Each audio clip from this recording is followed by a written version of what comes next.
Okay. I'm Michelle Foss. I am the newly elected president of Green Bellevue.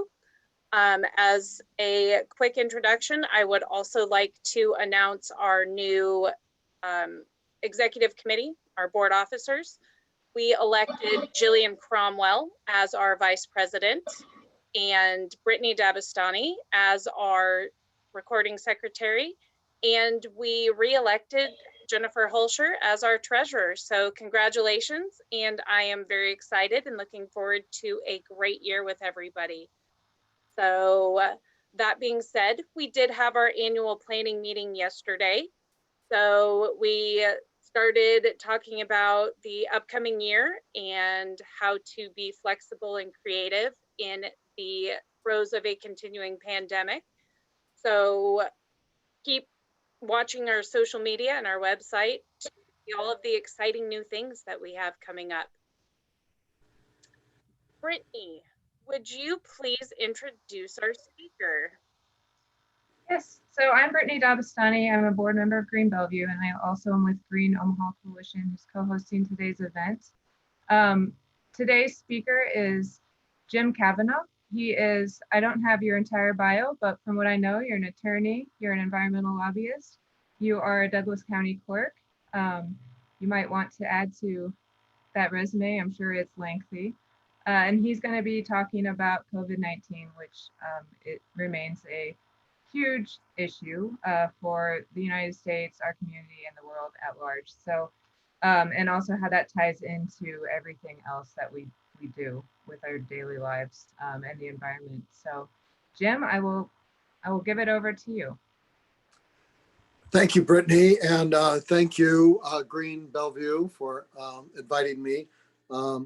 As Brittany indicated, I am an attorney and counsel to the Nebraska chapter of the Sierra Club.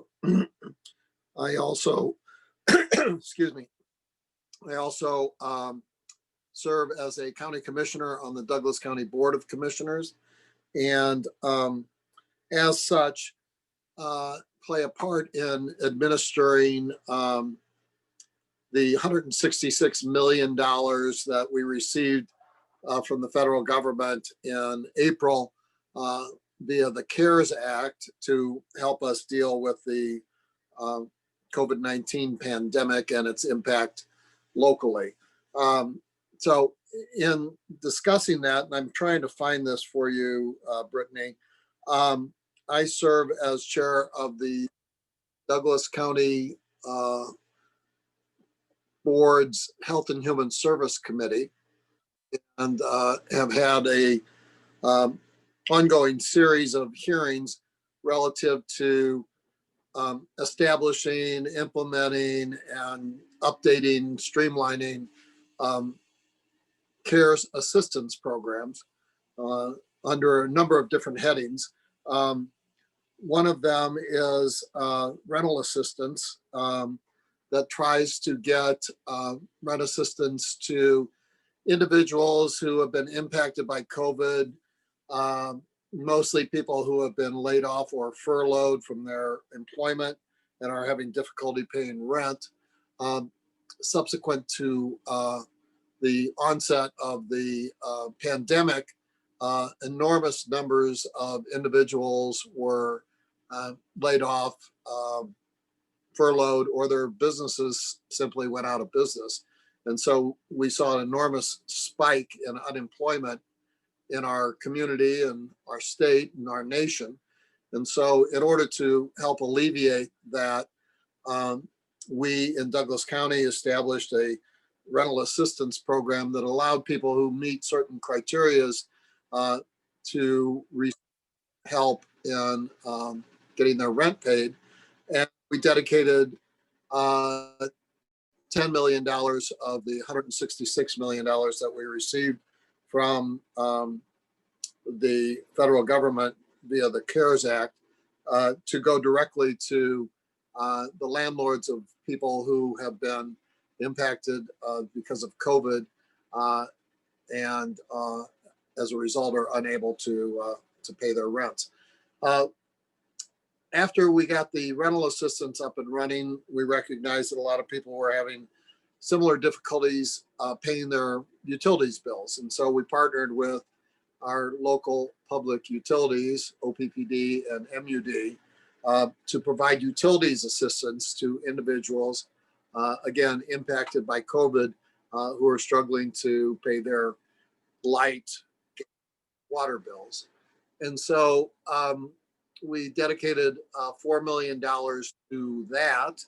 And we are hopeful that by December 31st, when the CARES Act runs out, that we will be able to deliver most, if not all, of that $14 million to impacted individuals in our community. In addition to that, we've dedicated another $20 million to social services in our community, most prominently our area food banks, because in addition to having difficulty paying their rent and paying their utilities bill, people impacted by COVID are having difficulty buying groceries. And so in order to bulk up our capacity to provide food through our local food banks, we set up a grant program that it would allow local not-for-profits providing those types of services to receive grants from us via the CARES Act. And we have seen an exponential growth in the demand for food bank services, particularly something in the range of 10 times plus the demand year to date over what we saw in 2019. We also are reaching out to area not-for-profits engaged in the arts and cultural community to help them with the fact that, as you are aware, many had to simply close and were not able to proceed with their normal operations, whether it would be art museums or arena entertainment venues. They simply had no capacity to put on shows or allow people to congregate in their facilities. And so their income from those activities fell to zero. In order to preserve these valuable adjuncts to our community's cultural life, we've established a grant program that allows qualified not-for-profits to receive support to help them get through the impact of COVID-19 on their operations in 2020. We're trying to expand into the area of some for-profit businesses, some in the arts and entertainment community, some in the bar and restaurant community, some in the hospitality community.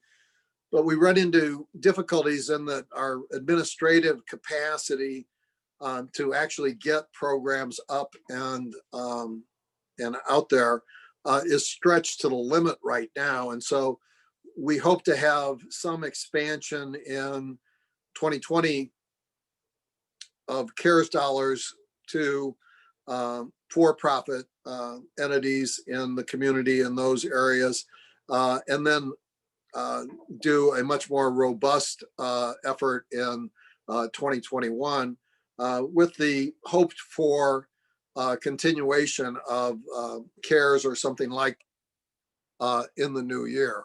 So we're operating on a lot of different fronts under a kind of a constrained timeline, in that the original CARES Act required local entities to expend all CARES money by December 31st, 2020. And I must say that the CARES Act, as drafted earlier this year, was a poorly constructed piece of legislation. And hopefully in the new year, with a new administration and maybe some more forward-looking direction from them, we would have a better CARES Act to administer in 2021 than what we were saddled with in 2020. So those are, kind of the overviews of the big direct people assistance programs that, we're trying to get out there. I've been kind of on the front edge of that as chairman of the Health and Human Services Committee. Much of this comes under our jurisdiction. And so what we have had are a series of hearings to update and streamline the requirements and administration and delivery of these assistance packages to people. And, because no one has done this before, it's a bit of a work in progress. The pandemic has faced us with many challenges that no one really anticipated or was prepared for. And so we're kind of learning as we go. But we've been able to step up the provision of these assistances. And if I can get my technology to work here, and you're not dealing with Stephen Jobs, so bear with me, but the amount we've been able to get out each week is steadily climbing. And that's because, we keep a close eye on what we're doing and how we're doing it with, our goal to get as much as we can to as many as we can as soon as possible. And this has been, a struggle because the act as it was originally constructed has some not really helpful provisions in it. For instance, local governments were mostly impacted financially by the fact that their revenues were impaired due to for instance, in Omaha, lack of restaurants to stay open or to serve as many people as they did before because of the pandemic. Well, if restaurants don't do that, then the restaurant tax that the city of Omaha levies on meals that you buy in a restaurant falls off. And that creates a big hole in municipal finances. And the act specifically said, you can do a lot of things with CARES money, but you cannot replace revenue lost by local governmental institutions, which is, kind of like saying from a fire department point of view, you can do a lot of things with this water coming out of the hydrant, but you can't really put it on the house that's on fire. So, you can water the lawn or you can spray down the sidewalk or whatever. But the one thing that you really need, you can't do that. So we've had to work around those types of challenges, and we've found ways to do that. But that's just one example of how, if you were trying to put together an act that would get the most help to the most people as quickly as possible, you probably wouldn't put some provision like that in there. And that's not the only one. It's just one of the more salient that came up early and has been a challenge for everybody dealing with this nationwide. We have found that the ability to deliver individual aid to individual people has been more difficult than it should be. Part of this is bureaucratic inertia. Part of this is interpretations by different entities on the eligibility of individuals to receive direct aid. And so we look at these things, as obstacles in the way of what we're trying to do, which is basically get as much assistance to as many people as quickly as possible. I'm going to send you right now the latest update. This is an example of reports that I get as the Health and Human Services Committee's meetings go on, of the progress that is made in particular assistance program. This one is for the most recent period in our utilities assistance program. And the utilities assistance program, as I indicated, is run in conjunction with the local public utilities. It is run by a vendor that they use called Dollar Energy. And Dollar Energy provides administrative capacity for the utilities to enact their own utilities assistance program, which are just part of what they do. We also, as the county, have a rental assistance program that we run through our general assistance department and have for a long time. So what we're doing is finding administrative capacities that have the ability to actually administer the application, approval, and delivery of these different assistance programs. And Stephanie, I'm trying to get this to you. What's the email that I should be using?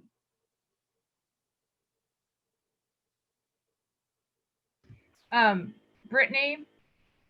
Oh, I'm sorry, Brittany. Excuse me. No wonder I'm not getting you. Brittany. Yeah, like I said, I'm not Stephen Jobs. Yeah, I've got it here, Brittany. Sorry, thanks. You should be getting this right now, and it'll come as utility assistance. That's what I get for multiple tasking in the course of a delivery. But this is a kind of a spreadsheet, and it will show you, if we can get it up on the screen, a snapshot of where we are in the utilities assistance initiative that we're trying to get out there. And I'll try to get a similar one from our rental assistance administrators in the general assistance office, which is part of the county's administrative capacity. As I indicated, it's something that we use as kind of a social safety net for people of modest means in the normal course of business, that we have tasked with the delivery of this particular component of our assistance programs. And I'm just trying to find it here, but it's like needles in a haystack. So there you go. This is an example of like I said, a spreadsheet, and it goes out. I don't know if you can expand it out kind of in a week by week update.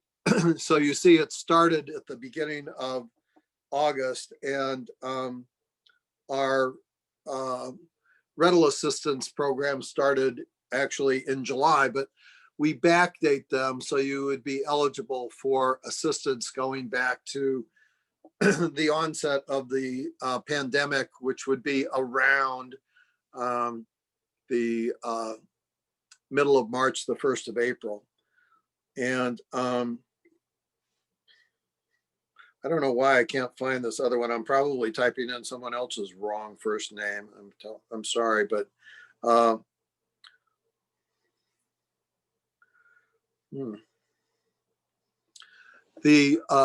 can we expand this spreadsheet to show the subsequent weeks? Brittany, there we go.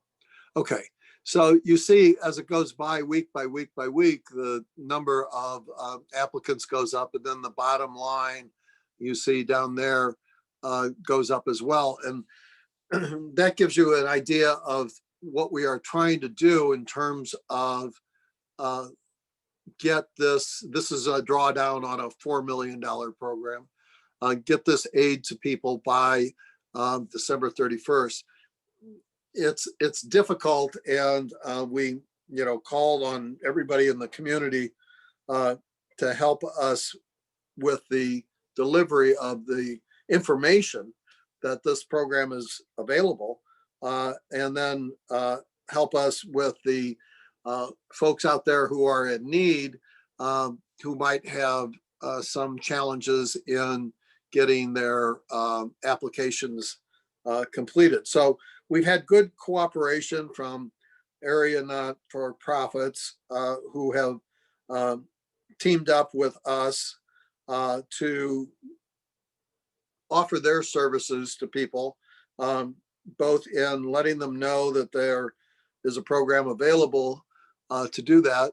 And so you'll see kind of in that last category, the total numbers for the most recent period, which I think is the period ending November 1st. And these are two different programs. One is the MUD program and one is the OPPD program. They're both in the 700,000 plus range of expenditures to date. And that brings us a little less than 50% to 50% of our allocated $4 million that we want to get out there by December 31st. So this has been a struggle, as I said, first of all, to stand these capacities up. Secondly, to get people to the point where they are aware that they exist. And then to have the ability to get the applications in, reviewed, approved, and the assistance out to people. It's coming along.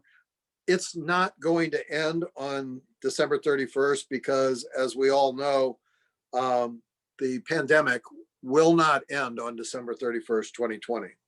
And so we will have additional efforts going forward into 2021. And hopefully we will get additional resources from the federal government to enhance our ability to serve people in need impacted by the COVID pandemic. So I'm looking for the rental assistance one and I just can't get it, unfortunately. So to give you some idea of how it compares to the one before you, the rental assistance program was set up with $10 million capacity. And the most recent report that they gave to the Health and Human Services Committee on Thursday was that they had been able to get out about half of that, or 5 billion plus, to needy tenants in our community. And the rate at which those payments are going out has been steadily increasing, but it looks like it'll be a close run thing to get the entire 10 million distributed in the community by December 31st. And so now we're faced with the challenges that the act itself imposes upon us. How do we get these monies to people if we run out of time in 2020, but we still have additional balances left in the accounts? So those are, kind of overviews of these assistance programs that I think give you a fair idea of where we're going and have been in the local government attempts to deal with the impact of COVID-19 on our community. These are economic measures. Obviously, there are health measures that you're all familiar with that fall into, three broad categories. Until there is a vaccine for COVID-19, social distancing, washing your hands a lot, and wearing a mask like this one are the three things that we can all do to combat the spread of COVID-19. It's been very up and down, and we're here in an up period right now in terms of our community's ability to implement those three pretty simple public health measures and get people to comply. And so we're dealing now with, situations where numbers are going up, both in terms of number of people testing positive, the percent positive of the overall population of people being tested, number of people being hospitalized, and number of people dying. So it's not good right now in terms of, our ability to contain and decrease the impact of COVID-19 on our community. And it's not going to end anytime soon. I mean, until there is a vaccine, there is no end in sight for this pandemic. And it doesn't look like there's any chance of a vaccine this year. So that's where we're at. I'd be happy to pause here and throw it open to questions if anyone has any. And then, we've got another aspect that we can talk about, which is, what just happened in the local and state and national election and how that will impact on this, because it will. So is there anybody with a question on this portion?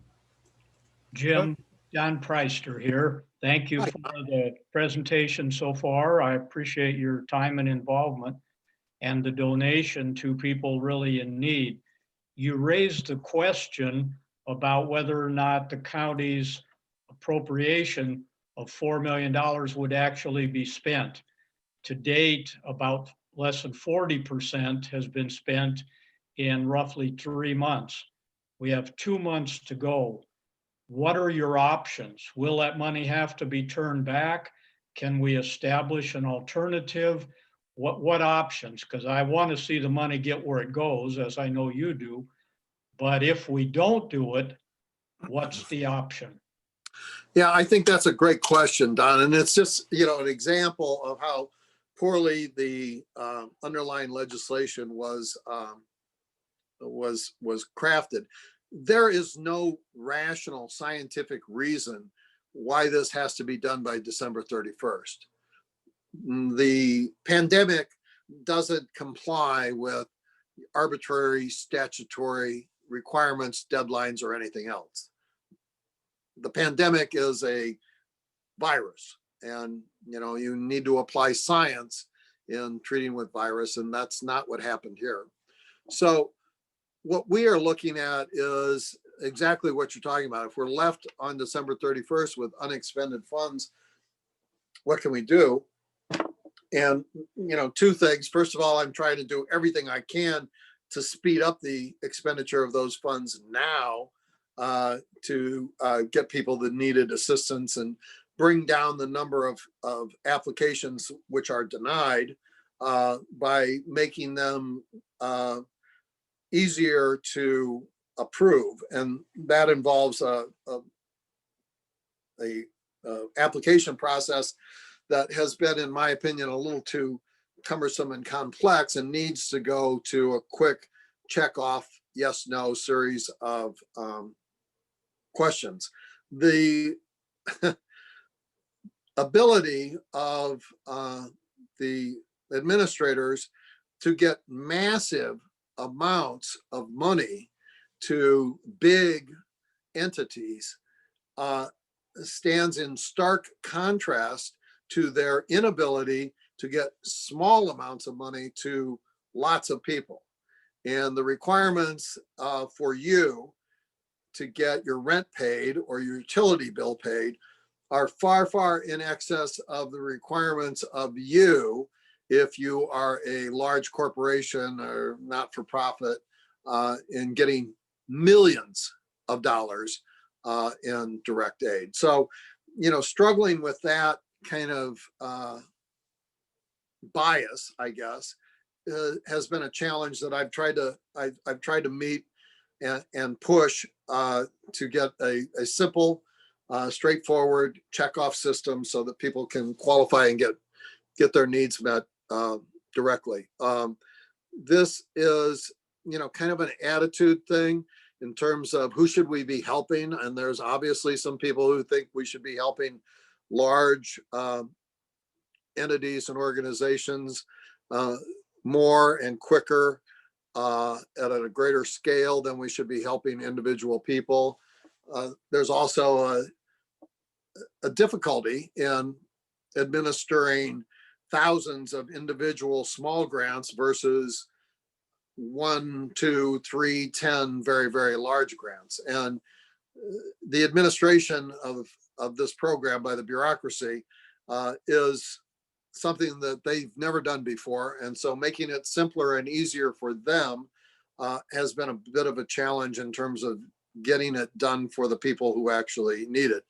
At the end of the day, I think if there's anything left on December 30th, that we will lapse the unexpended balance into the county's general fund and possibly pay it forward so that we can use it in 2021 to bridge somewhat of a gap that's going to inevitably occur between the expiration of the 2020 CARES Act and whatever comes second, call it the 2021 CARES Act, whatever title they put on it is to be determined, so that we have resources to dedicate to things like utility and rent assistance, which, as I indicated earlier, we have done for many, many, many years as part of our general assistance initiative for people on very modest incomes. So we can, I believe, adjust the need-based income levels previously required by general assistance, which basically say you must be indigent to get this care, to encompass what we have tried to do under the CARES Act this year, which is let's serve, people of the middle class who are the bulk of the people impacted by layoffs, business failures, furloughs, call it what you will. And they would not normally qualify for general assistance because they have income or they have resources. And, that's fine in normal times. These are not normal times. And what we're trying to deal with are not situations where we're just dealing with the indigent population of our community. We're dealing with a much, much bigger impacted footprint that stretches well into, regular middle-class people who just happen to, not have a job anymore. And their unemployment has run out or will run out. So I hope that addresses your question. I think we have a backdrop, and that is to take the balance at the end of the year and put it in the general fund, not give it back, not give anything back to the federal government. Good, thanks. This is Clyde. Do you think there's, should we be lobbying Congress to pass an extension, or do you think that would just result in taking pressure off getting the applications approved between now and December if we did an extension? Right. I think, if we had a functioning federal government, Clyde, it would make some sense to do that. Between now and January 20th, I don't think we really have a functioning federal government.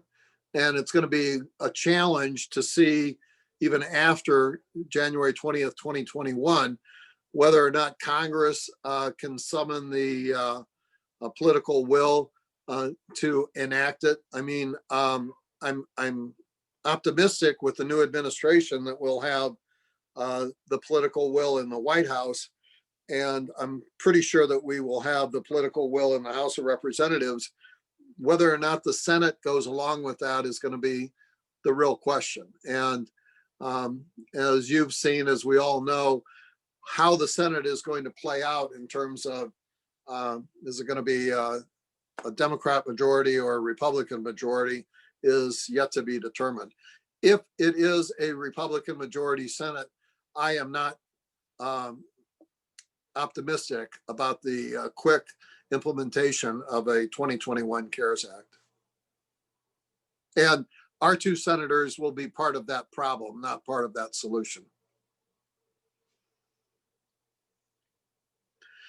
You know, this might be a good segue into, the other portion of my discussion, which has to do with the recent national election that fortunately seems to have played itself out, and we have a new president-elect, and that's going to be, I think, good for what we environmental advocates are pushing and proposing. It's going to be good for, I think, a rational, science-based approach to fighting the pandemic. And it's going to be good for, I think, just a general spirit of reconciliation, which I think all people of good intent see as something that our nation desperately needs. So going into that a little bit, I have to say that you always get a couple of things in electoral politics. You get some gratification and you get some frustration, and it's never 100% either way. And this election is a good example of that. The gratification, if you go from the top, is that I think the Biden-Harris administration will be much more in line with a rational, sustainable, responsible environmental policy at the federal level than what we've been experiencing under the Trump-Pence administration. That's not going to be a close call. You're going to see that early and pronounced in the change in the Department of Energy, the change in the Department of the Interior, change in the Department of Justice, things that were the administration over the last 3.5 years has really done a lot of damage in terms of dismantling regulatory safeguards, retarding the progress that our nation and the world needs to make from a carbon-based economy to a renewable energy economy. And we're going to have, I think, a new day on January 20th and shortly thereafter in terms of much more responsible federal policy on the environment and the ecology. That's a good thing. It is going to be affected by, again, what is the makeup of Congress. And if we have Democratic majorities in the House and the Senate, I think that we can see a much more robust implementation of things like components of the Green New Deal, things like components of a national mass transit effort, which steers us away from what we've been doing for the last 75 years in terms of concrete and asphalt and petroleum and rubber, and more towards what we see other more responsible nations do in terms of people movers that are fundamentally more efficient and more and cleaner. So, we'll have to wait and see. I think there's a couple of Senate seats in Georgia that have yet to be determined, and it's so close that will, kind of determine whether or not we have the ability to get the fully robust change that we so desperately need in Washington. On the state level, and I'm talking specifically here about the Sierra Club of Nebraska, had some successes in a number of state legislative campaigns that we were active and involved in.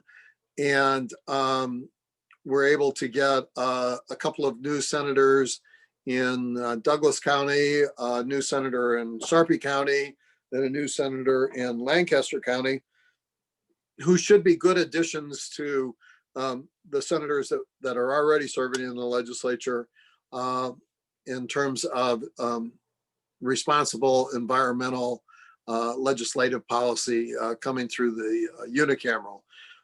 This is, offset again by the fact that the Ricketts administration is still in power for 2 more years and operates with probably absolute majority of support in the legislature for that period of time. And so it will slow down and retard our ability to do things like, a state action plan on climate change, which we've been pushing, a responsible approach to solid waste, repeal of the recently enacted ban on local bans on plastic bags. Those things are going to be difficult over the next 2 years. Not that we won't attempt on all of those and more to push forward, but the legislature has got, I think, more young and environmentally responsible members now, but it's still got a ways to go. And we will need a new administration in the governor's office in 2022 when that comes up to really capitalize on the ability of this state to move forward on a lot of these.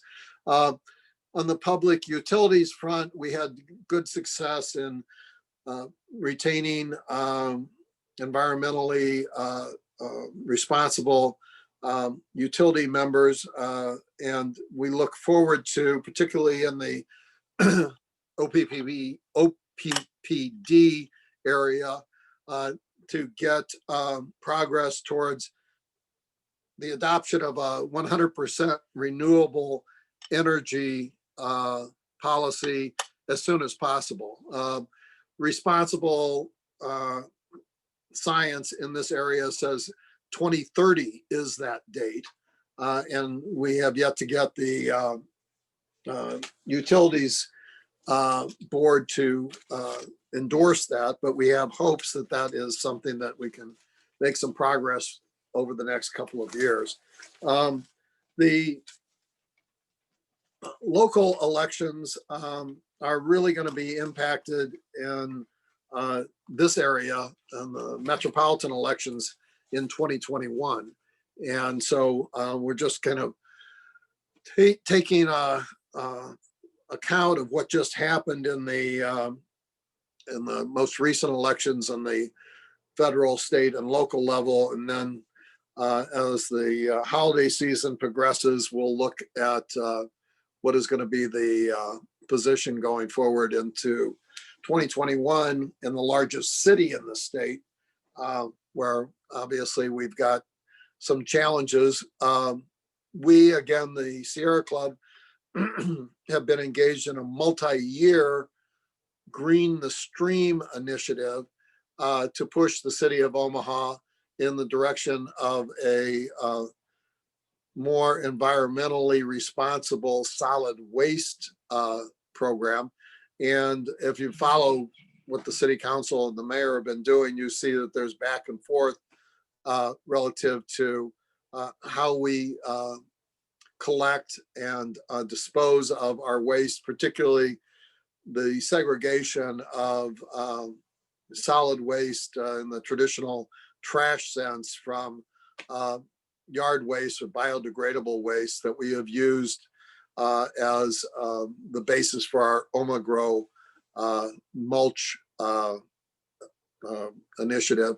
And that's, it's kind of up in the air right now. The most recent actions have kind of staved off the worst, which is the mayor's kind of intent to combine trash, solid waste with yard waste and put that into our landfill and curtail or eliminate the production of mulch through our OMA-GROW capacity. That's not decided yet, and I don't know, we may make some progress between now and the end of the year, but the real problem there is if you put yard waste any place but on your yard, you're not doing the best that you can do with yard waste. You want to do the most responsible thing with yard waste, leave it in your yard. The second most responsible thing is segregate it from the rest of the solid waste and do not put it in the landfill where it will spike the production of methane gases as it decomposes in the landfill. Use it like we have been using it to make mulch, OMA-GROW, Lincoln Grow, whatever. And so, we're engaged in that struggle right now. I don't know if it'll play out, but it will probably play a role in the upcoming 2021 Omaha municipal elections, and rightfully so. There's much more that we can do on a local level to affect change than there is probably in the short term on the state level. And as the old saying goes, think global and act local. And this is a classic example of how we can do that. I think, Green Bellevue and our initiatives in the wider metropolitan area are all on kind of the same page in terms of pushing this needle as far as we can, as fast as we can, both in the transition to clean, renewable energy, particularly electric energy generation, as quickly as possible. And secondly, the most responsible policies towards our solid waste stream and green the stream terminology. We want to reduce, recycle, and reuse as much as possible to shrink the stream as much as possible. And I think that's not just limited to any particular jurisdiction. I mean, we are a community, regardless of where the city limits or the county limits are, we're all one. And so working together on that, I think we can do better as a community to bring down our generation of greenhouse gases through our archaic solid waste disposal system. We can do better. So that's kind of the political overview, and I'd be happy to pause here and entertain any questions that anybody might have on that.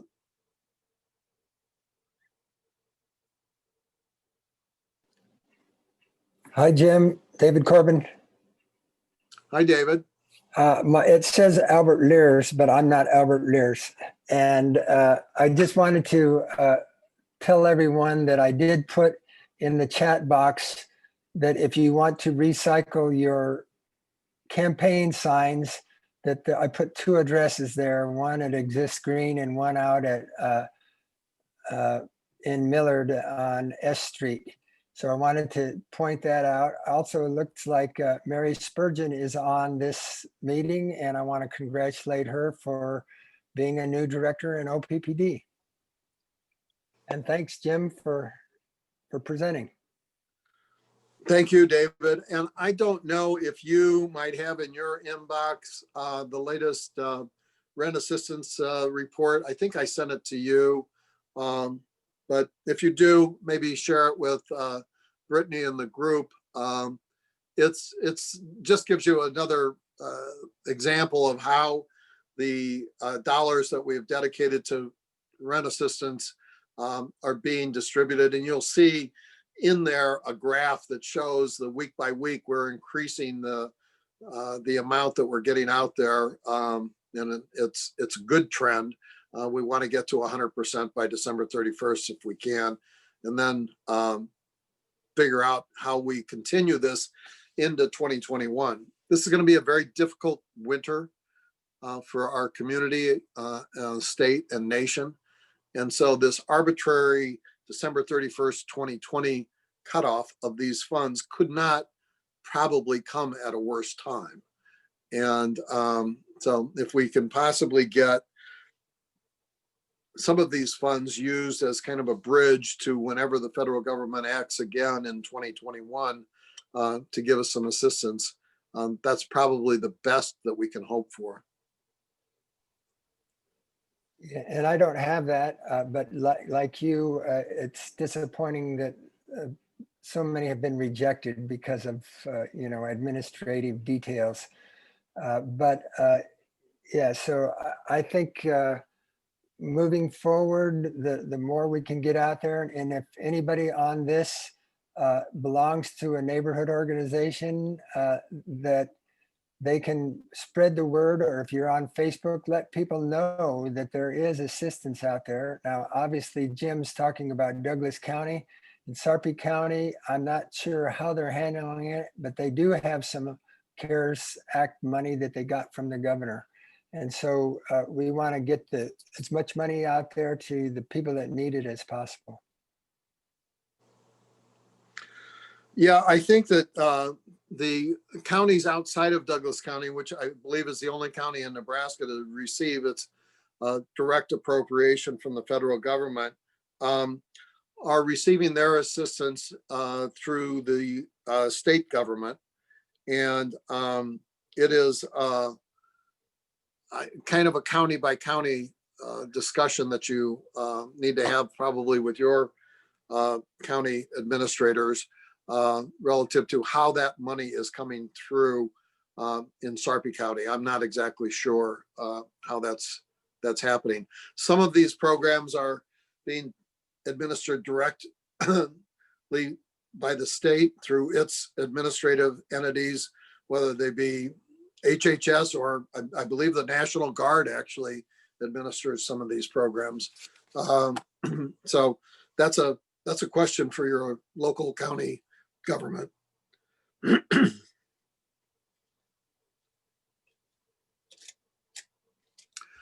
Well, I do want to say thank you again for having me on here. I think working together, we can do better, and having a kind of a united metropolitan entity like the coalition is very, very valuable, because the more we work together, I think the more powerful and effective we will be.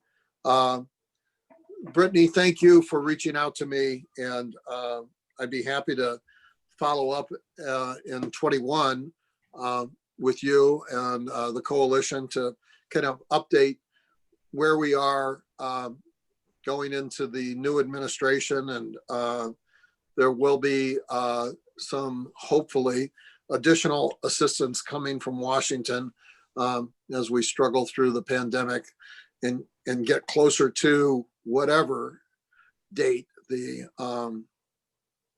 vaccine is going to come, because until that happens, there is no end to this.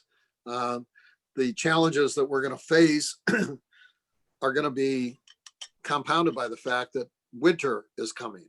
And so, whether it's the need for utilities to heat your home, or the need for a roof over your head or food on the table, all of those things are going to be exacerbated by the fact that winter is going to get us in an environment that is not conducive to bringing down the spread of the COVID-19 pandemic.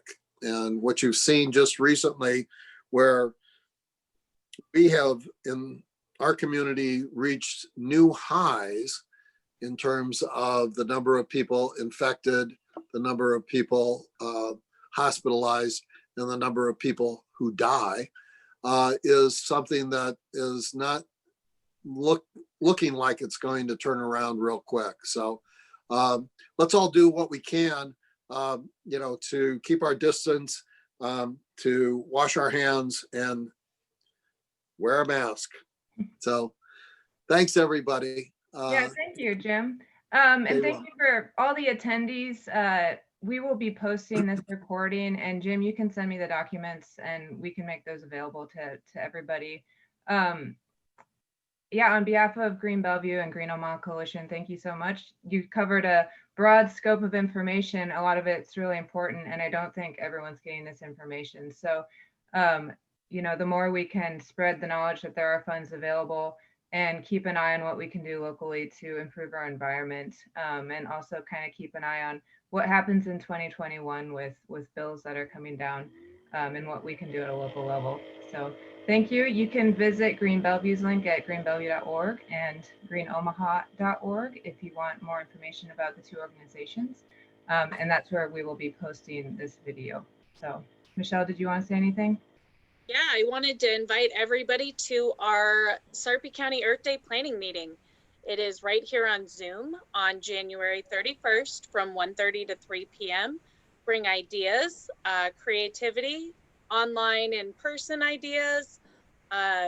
We talked about some of the stuff yesterday, so we encourage active participation in planning Sarpy County Earth Day. It is not Green Bellevue Earth Day, it's Sarpy County Earth Day. So we want to encourage engagement and participation. So we anticipate there being at least some level of virtualness to our Earth Day celebration this year, especially with COVID. We also have found that some people prefer the virtual interaction. They either can't make it or whatever, but it works for them. So stay tuned. We are planning lots of great things. If you are not on our newsletter list and you would like to be, please go to our website. There is a sign up on there, I believe.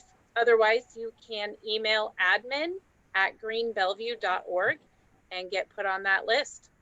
So if you have any questions, I'll stay on for a few minutes. Otherwise, have a fantastic afternoon, everybody, and we'll see you here at the end of January. And just quick to tag on to anyone who hasn't logged off yet, Green Omaha Coalition is going to be hosting Wild and Scenic Film Festival on December 3rd. Tickets should be available tomorrow. It will be virtual, so you can do it from home.